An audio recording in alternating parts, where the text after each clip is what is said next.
ሰላም ሰላም ቤተሰብ አኩብሬጅ ነኝ። የፍየል እርባታን በእውቀት መጀመር ጥቅሞቹን እናያለን። በልማድ ሳይሆን በእውቀትና በእቅድ መጀመር ለስኬታማነት ለትርፋማነት ወሳኝ ነው።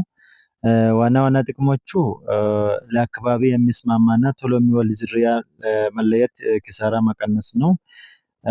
ዘመናዊ ቤት ወይም ከፍ ያለ ወለል ያለው ቤት በመስራት ፍየሎቹን ከእርጥበት ከሽታና ከበሽታ ለመከላከል ነው።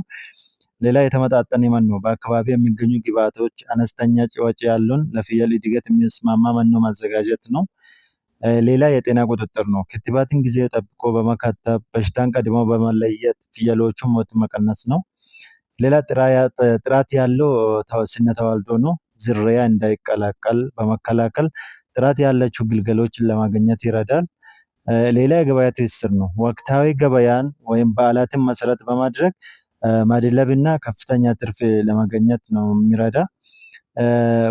በአጠቃላይ በእውቀት መጀመር አነስተኛ ካፒታልን ወደ ትልቅ ንግድ ለመቀየር ዋነኛ መንገድ ነው። አመሰግናለሁ።